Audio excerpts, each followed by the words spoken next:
Hello again, everyone. People come first with another edition and another wonderful super guest. Our guest for leadership exploration of self is with Dr. Miriam Zylberglait, our famous Dr. Z, the online doctor. Very cool to have you with us today, along with John Chapelier and Jenny Langwin, co-writers with us on People Come First. Welcome, Miriam.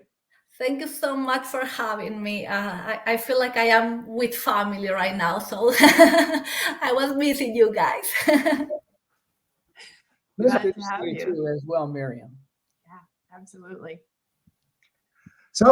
let's get this started. Exploration of self. What does that have to do with leadership? Well, it has so happens it has a lot to do with leadership, Linda. Yeah, yeah, it Mhm. does. Yeah. Yeah. Yeah. You want to go, John? Yeah, sure.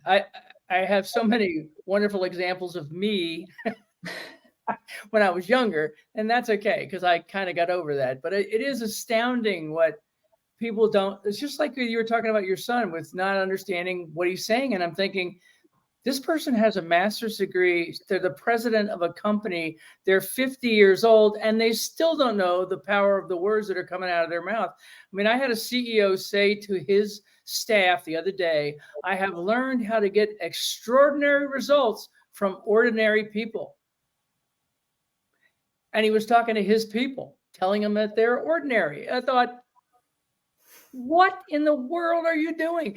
Kind of thing. So it is astounding to me. Or I remember asking a person, well, why do you feel like you have to be this demonstrative, this aggressive with people? He said, I just need to let everybody know who's in charge. And I thought, if you have to tell people who's in charge, I can assure you that you're not in charge. So you can pick someone else, but it's not you. Um, it's just like, so, I mean, I've got plenty of those examples myself where, gratefully it was when I was much younger, but it is astounding how you were talking about, a 9-year-old's ego. I don't know that if you decide you want to move into leadership, I think you have to work really hard to get rid of that 9-year-old ego because we sort of stay the center of our universe and feel like it's critical to be there. We have to be. I used to say when I was talking originally telling my speeches, it didn't matter where I was as long as I was in front of you. That's all it mattered. As long as I had more, I was higher up. I was, it's just in front of you was all it needed to be. And people would say, well, what do you mean by that? I was like, you pick anything you want. As long as I had more of it, then I was better than you were. Not better off, but better than. And those are things you have to really, you would think normal people would sort of outgrow that. And I have a tendency to think that there's an ego gene in here that runs along with leadership that sort of keeps you in this hubris bubble much longer than normal people. Normal people go, oh, that's really inappropriate. Maybe I shouldn't say that anymore. I don't know that the leadership gene doesn't let you get out of that so easily. You just sort of stay in this cycle of, I've got all the answers. I've got all the answers. So thanks for starting with me, Terry. That was a great point. The question, Go ahead, Miriam. Yeah, the question is, you mentioned leadership gene, right? And that assumes that the leadership gene is represented by or goes associated to ego. And I believe that that's not necessarily the case. I will call it the boss gene, if you like, right? That's good. That's good. Yeah, because of the fake leader gene, right? Right.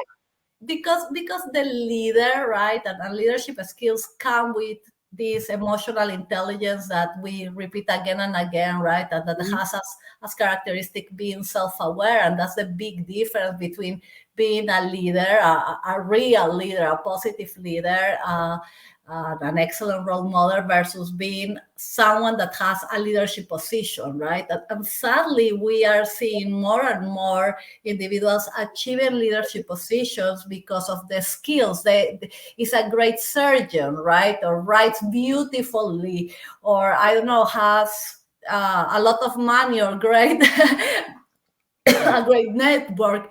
But is that enough to be a leader? Does this person has emotional intelligence to run the show in an appropriate way? And I believe that we should need to change how we pick leadership positions, so we don't have the gene, right? The boss gene. I agree 100%. It's definitely a disconnection between what leadership should be and what many people think leadership is, which is to be in charge versus to be a support mechanism for other people's success, Yes. kind of thing. Right. And leadership is kind of like the medicine man doesn't go around calling himself medicine woman, calling themselves medicine man, medicine woman. That's what other people call them. It's an honor, and it's a privilege to be called a leader. You're only a leader if people are following you because they want to follow you, not because they're afraid to do what you say. And I love the title today, Leadership Exploration of Self. And that takes me immediately to entrepreneurship. Because if you threw any leader that's getting paid, on the regular into entrepreneurship, I like all leaders, I'd love to see them all have a side business or something, because there's such great personal development when it comes to, leadership. Because if you're not aligned with yourself, if you don't know who you are, then people aren't going to be following you, because they can't even see you. They don't even know where you are. They can't even be like magnetically attracted to you. When we're being who we really are, we give out a true signal that people can connect with and find that little something that connects them with you, even if it's just on that human level. If you're being human, admitting you're a human, they'll see it and they'll connect. Right. And they'll trust. And they'll trust. Good one, Jenny. And it's I very love you. interesting what you Go ahead. and it's very interesting what you say about entrepreneurship, right? And I am, as John was saying, that he has personal examples.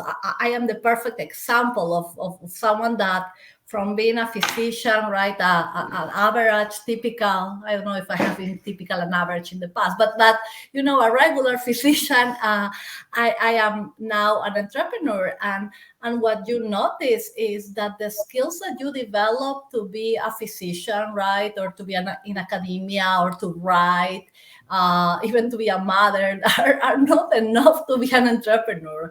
And that you need to develop really absolutely a different set of skills to be able to be in that position. And it's very interesting because it makes you feel very vulnerable, and kind of humble also, right, for the opportunity to see that there are gaps, right, but that can be filled, that can be closed, right? It's a beautiful opportunity. It's a challenge also. But entrepreneurship is the best way to put someone, in the right place to do self-assessment, right? And an analysis of where you are, who you are, what do you want, because you need to know before you keep going. It's a very interesting process. Yeah. Where's that behavioral scientist at? Look, I remember being in that process, and I'm still in that process, but being in a space of always looking for confirmation outward. And I remember it in the beginning not being so much of an inner journey, as if I needed that confirmation from other people to believe in my own vision.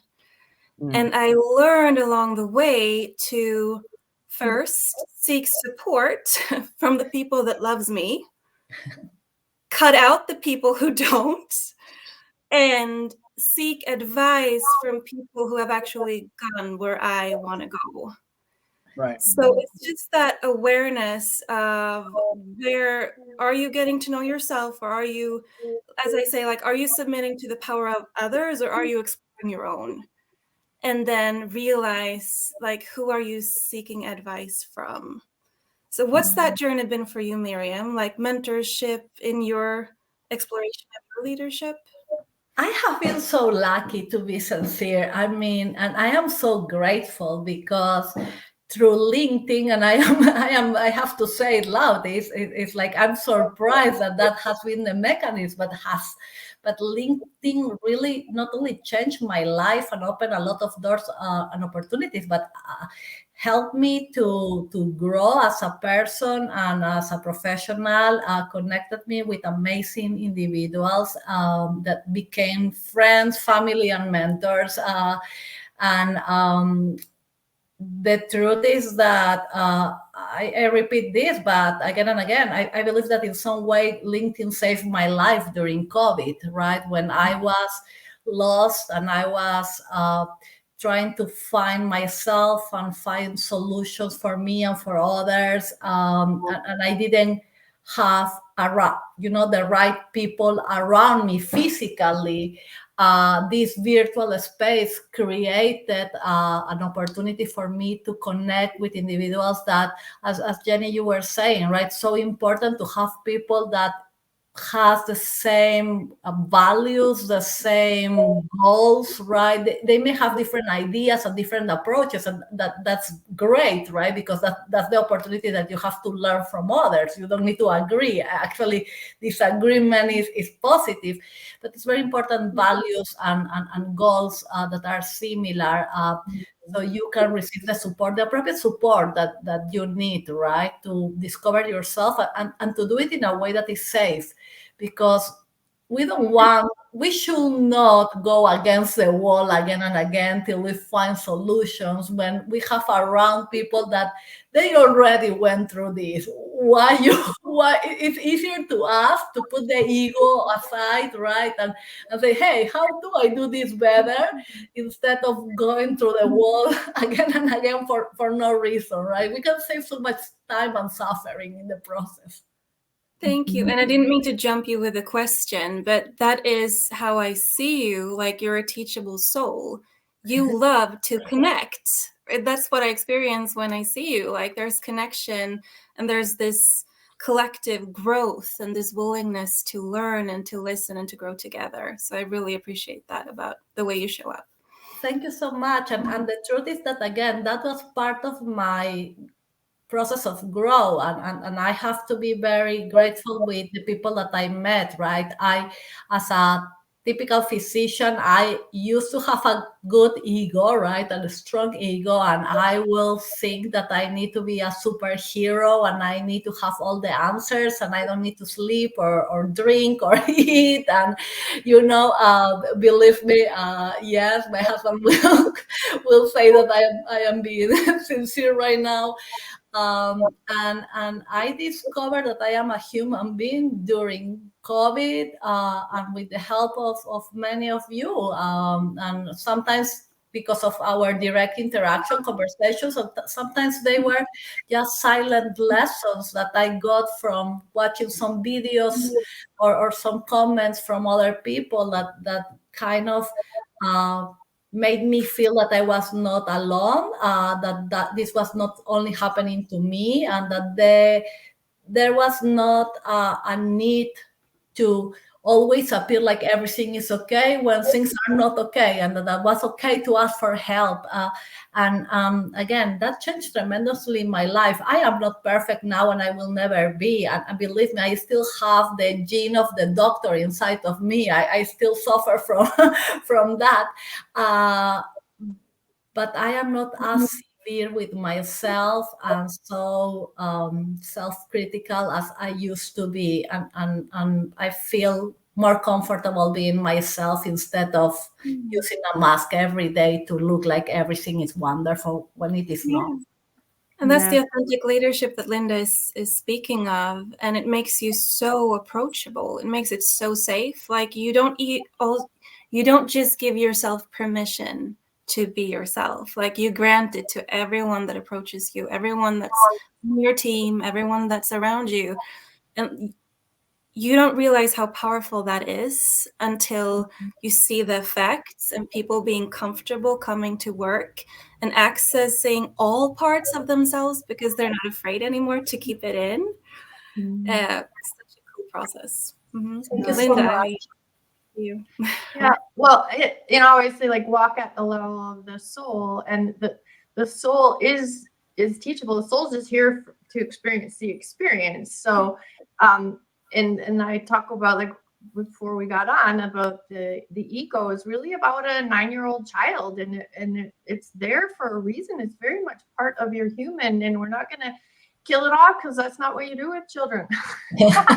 You listen and you say thank you, and then you look for the kernel of truth as the adult. If you don't, it will go over and recruit your pain body and give you all kinds of scary reasons, and the pain body will, kind of just pull from the eternal library of scary, and that's kind of like the younger child, and then get you crying and everything else. So thanking your ego keeps you fully present, and making your own choices from your own heart. So yeah, that's kind Yeah. John and I kind of get that. John writes about it in his book, The Daily Six, and that's that gift of nastiness. You want to talk about the devastation? The gift of Sometimes devastation. we need that to change. The joyous gifts of devastation.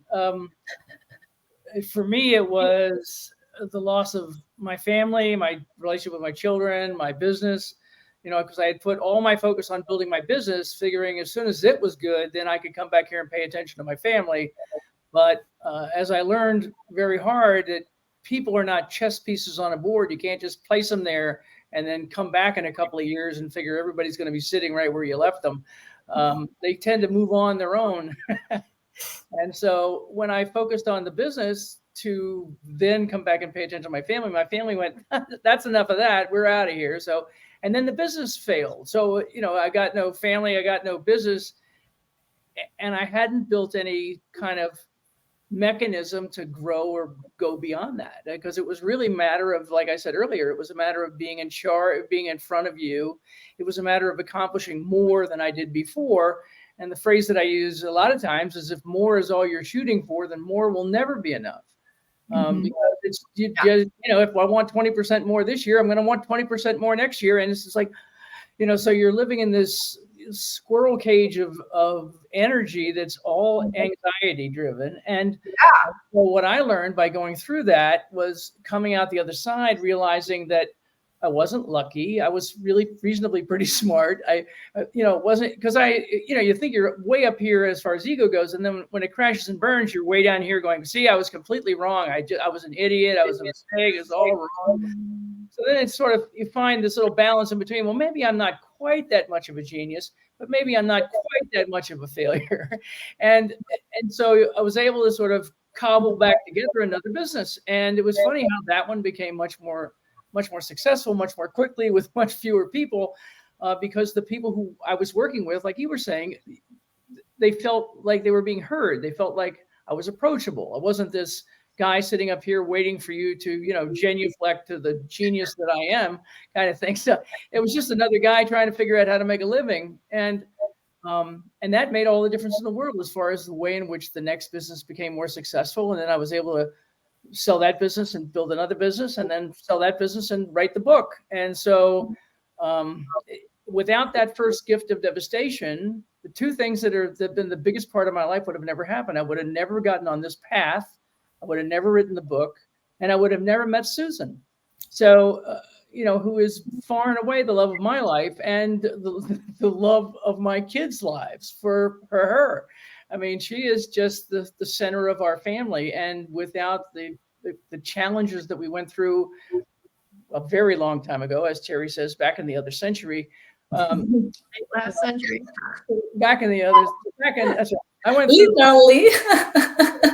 I went to college in 2 terms, Truman and Eisenhower.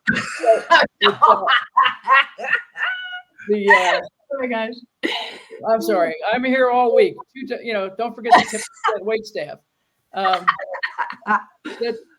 It is amazing how these challenges, these explosions in your life can be something that, if you allow it, like Jenny was saying, if you let someone give you some advice rather than going, no, that's okay, I got it all figured out. And I still run into that with people who clearly are not, why are you asking for a coach if you're not going to listen to how I'm working you through the process, and you're saying, no, I shouldn't do it. And then the next day you do it anyway. So, I mean, if you're not going to listen and you're not going to learn, then you're going to, if you always did what you always do, you're always going to get it. Same thing's going to happen all over again. And so for me, I was just really grateful. I guess I have a very low threshold of pain. It only took one gift of devastation, but it was a pretty big gift of devastation. But I've got friends of mine. I've got a son-in-law who's been dealing with prostate cancer for 5 years. And it's still like today he's in getting another exam for another issue associated with this 5 years of cancer. And I've never seen anybody move from being this money-driven financial manager to being a man who can't walk more than 10 or 15 feet at a time without resting, but who is a joy-filled, loving father and husband. It can't work, full disability.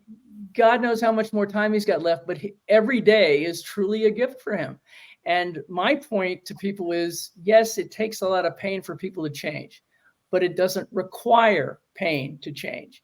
You can just go on a low-fat diet without a heart attack.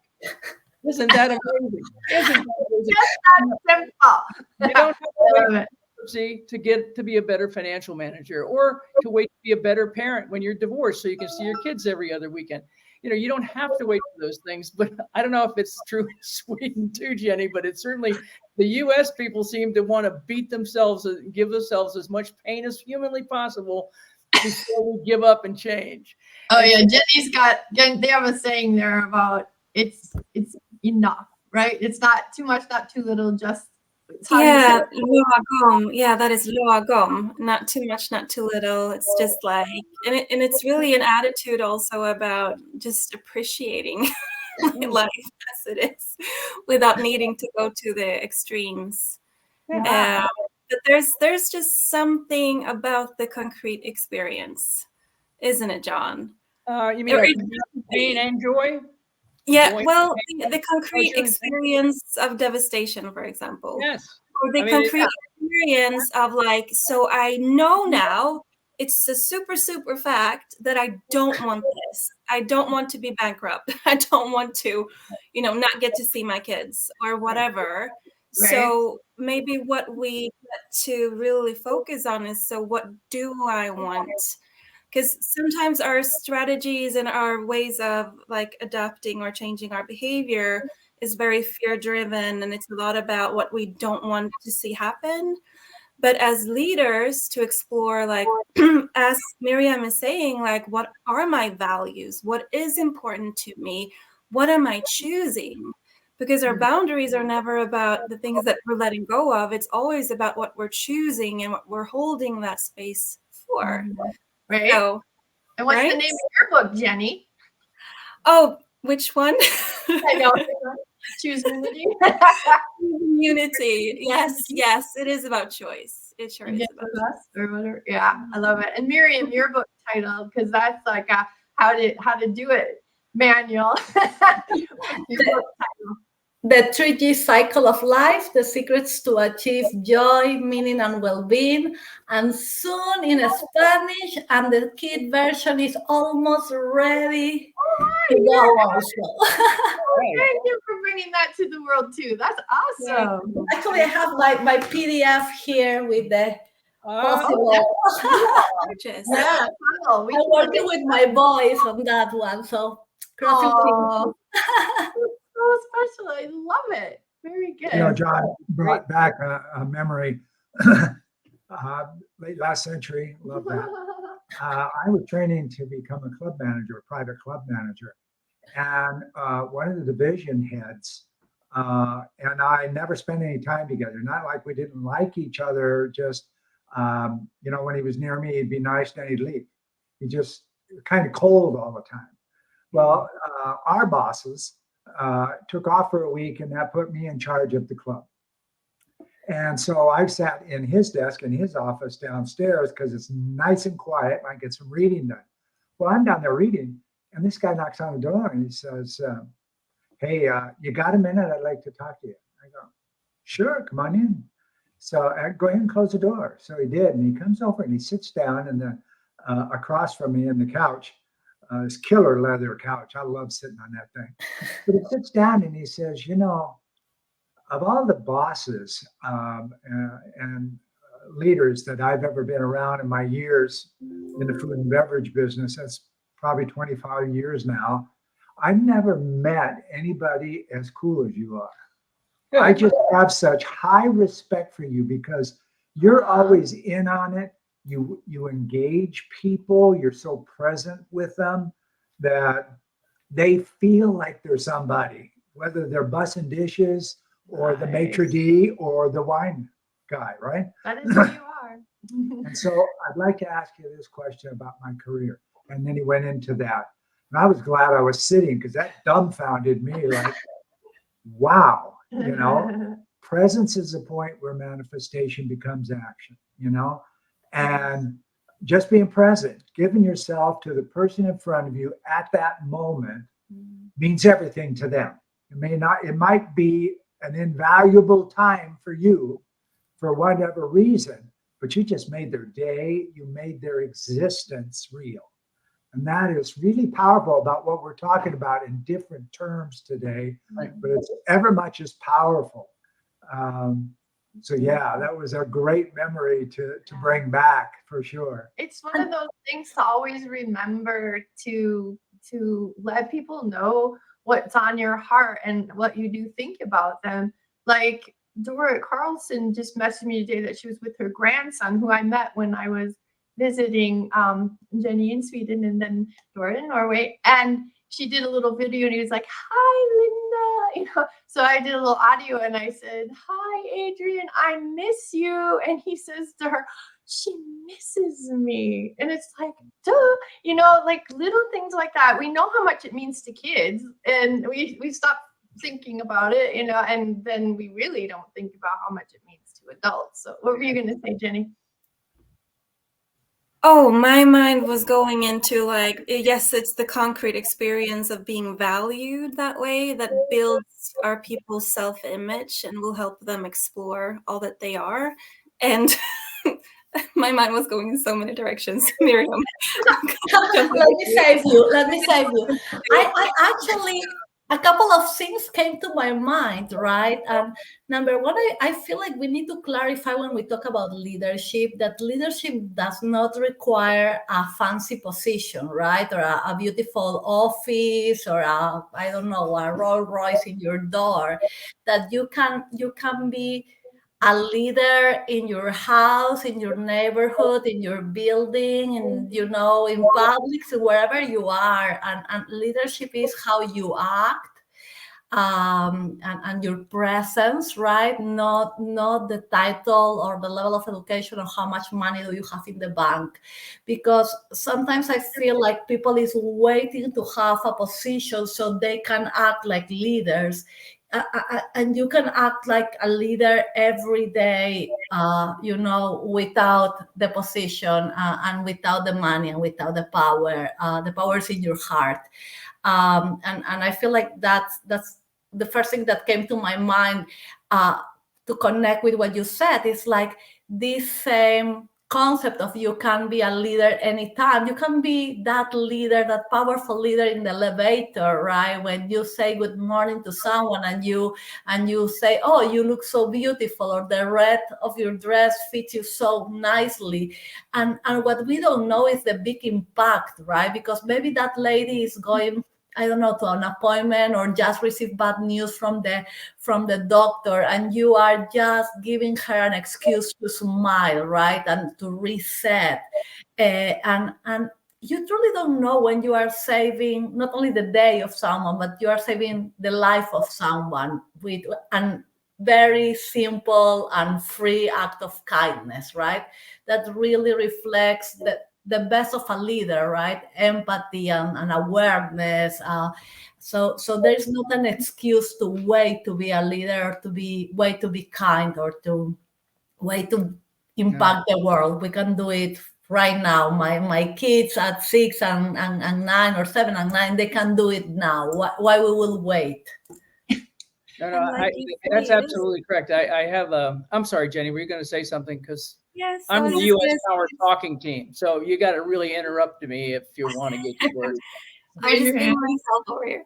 So it really is free. It really is free. And I think for all the managers sitting with their budgets on how to develop their teams and how to grow their people, it's like encouragement. Encouragements cost nothing. It's Right. really about presence and about care and focus. And people know when you're being sincere. Like just that authenticity of you actually caring for your people, like they will follow you. So Yeah. that's where I was going. You go. And, Keep and going, it's Joy. more than follow you, right? And I know that we have been repeating the word follow. I don't think, and maybe I am wrong, but I don't think that a leader is being followed by others. Is that he receives or she receives the company of others, right? He Yeah, walks with others. Yeah. That's how I feel. I am a true leader if people is walking with me at the same level where I am, right? And I'm bringing their knowledge, their skills, their smiles in the process, and they feel that they belong. They don't follow me. They walk with me. Yeah. I Because believe that that's my success as a leader. yeah, and it's I like that definition beyond like follow and following, because sometimes it can be like you do, now you're like me kind of thing. And it's that, and Jenny and I talk about this a lot, unity without uniformity, right? You're in the company of, and everybody still is who they are. And yeah, I like that. Yeah, John? Well, the thing I was going to say before Jenny so rudely interrupted me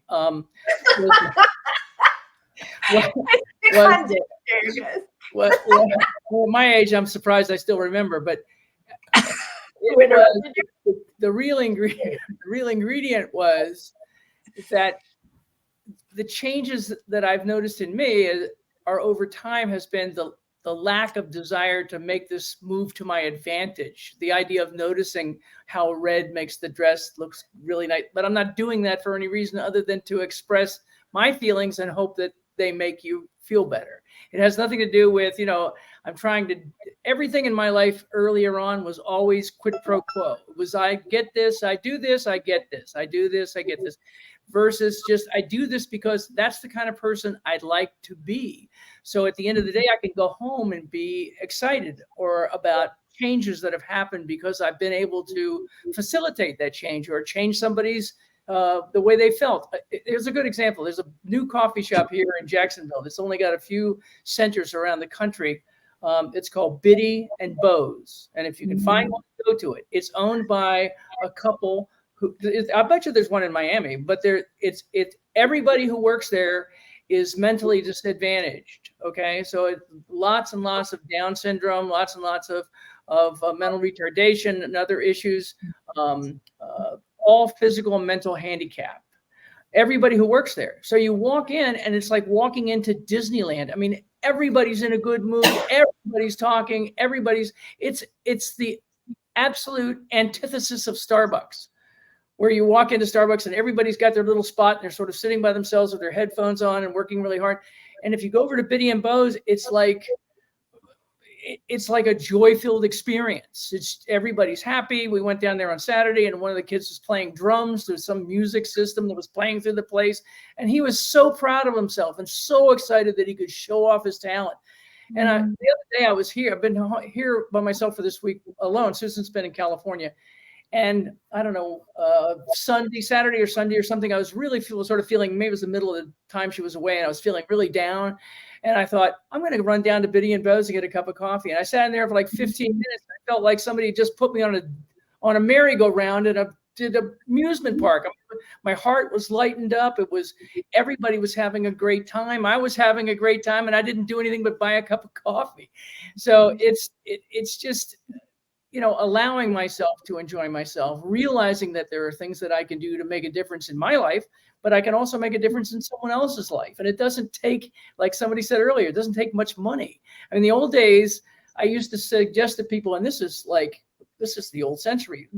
I used to say to people, okay, I tell you what I want you to do. I want you to find your top 5 people. And this week, I want you to write a letter about how good they're doing and how much they contribute to the success of your department or your company or whatever it is. And I want you to mail it to their home. Okay. So they can be a hero in front of their family. So what have you invested? You invested an envelope, a little bit of time, and a stamp. That's all you've invested.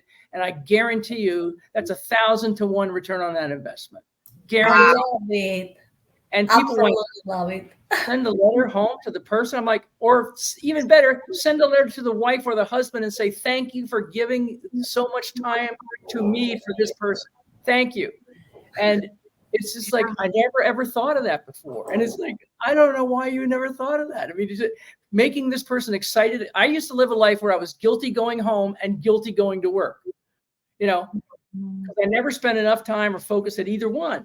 So if you can put people in a position where they're excited to go home and excited to go to work, think of the difference in productivity, turnover, absenteeism, relationships. It's just, it's a completely different mindset. And it's maybe that Biddy and Bose thing was off track. I don't know, but it was.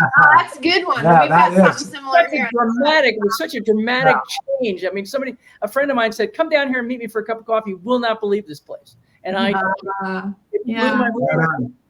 I love that. I would like to ask Jenny and to use her knowledge, and I believe it's very important to kind of to explain that what Jonah is describing, right? How good he feels when he is nice with others. There is some physiological changes, right? This is not just abstract. This is real, right? When we are kind with others, we make others happy, but we make ourselves happy because something happening in our brain, right? Yes, there's serotonin, and we love speaking of the difference between dopamine and serotonin, because dopamine is about, getting happy, maybe shopping or something else, and Right. then it's like it feels good, but you want more. Right. But what John is describing is serotonin, and that's connection. That's like, this feels so good, and it's enough. Right. It's just that. Ladies and gentlemen, we're going to the end of the live today. Thank you for watching, for all of you folks that are watching us live and or the recording that's about to come. Let's get some final thoughts from our guest, Dr. Z. Yeah. Well, I am full of serotonin right now, if that makes sense. You're welcome. A little of dopamine too, by the way. No, I just want to go back to the fact that we are leaders, all of us, that we have the power inside of our hearts and our minds and our words, that we don't have to wait to create a positive impact in the life of others or in our life, that we need to be accountable. And that leadership comes, yes, and you mentioned it, right, is something wonderful and makes us feel, proud of ourselves, but it comes also with responsibility. Being a leader means that we are responsible and we need to act like, according to that responsibility, with respect, with kindness, and supporting those that are around us, especially in times like the ones that we are living. And Jenny, you were mentioning it before, right? Times of post-trauma that we are still experimenting every day in our life. So be kind, be a leader. Yeah, be kind and be a leader. Perfect. Final thoughts, Jenny. Yes, we've spent some time discussing being present with the people around us and confirming them, like confirming their existence, confirming who they are and how they contribute and how you appreciate them. And I've worked and coached a lot of managers and leaders who find this really, really hard because when I ask them, like, how are you doing? The answer is good. And really, there's good and there's bad, and they haven't really been exploring the nuances of who they are or how they're feeling or their experiences. And when you've not had that opportunity in your own life to experience the nuances of who you are, of course, it's going to be really hard to confirm other people and put words to that. So just a little exercise, if you're recognizing this, to journal a little bit, and it can just be a couple of words for the day, like how am I feeling right now? Freaking anxious, maybe, to do this exercise. Okay, good. Writing, and just like to put words on things and begin having those conversations, maybe with a coach, to explore who you are, and you'll get into that journey of exploring the people around you. So Love it. John. I think for me, based on what we're talking about today, this individual in leadership, the person in leadership, is that again, it's the person that makes the leader, not the leader that makes the person. I have to bring something to this position that allows people. And I think that when Jenny said that will follow you, I think it's a different kind of follow, because one of the lines I use in keynotes is, if you help your people understand that you are the conduit to their success, they will follow you anywhere. And I just mean, I don't mind if they're walking with me, around me, behind me, but if they know that I'm committed to their success as much as they are committed to their success, we are going together towards the goals. Just as simple as that. But most times, most people don't feel like their leaders are feeling like that. Most times the leaders are trying to cut costs or reduce turnovers or whatever it is. And our position is, and so is the book, is focus on the people, and the other issues will take care of themselves. Yeah. Linda? Terry and I wrote a book, Evolve Your Business and Yourself. So your business is you, leadership is you. It comes from you and knowing who you are. And when you do that, it's much easier to be paying attention to who other people are and, what rings their bell? What do they like? Relationship marketing is about sending someone in DM something that that they would really enjoy, or you're almost positive, right? Because they've said so before or whatever. So yeah, be careful what you say. Yes, absolutely. As a reflection for our conversation today, presence begins with you and within, because you can't give what you don't have. If you don't love yourself, you're not going to be successful trying to love someone else. And everybody around you is going to know it. Okay. So start with yourself. It's a big play on where it is. Ladies and gentlemen, we are talking about leadership and exploration of self today with our fabulous friend and guest, Dr. Z. Thank you for being here, ladies and gentlemen, and thank you for watching. For those of you who are picking up the recording, bye for now. Take care.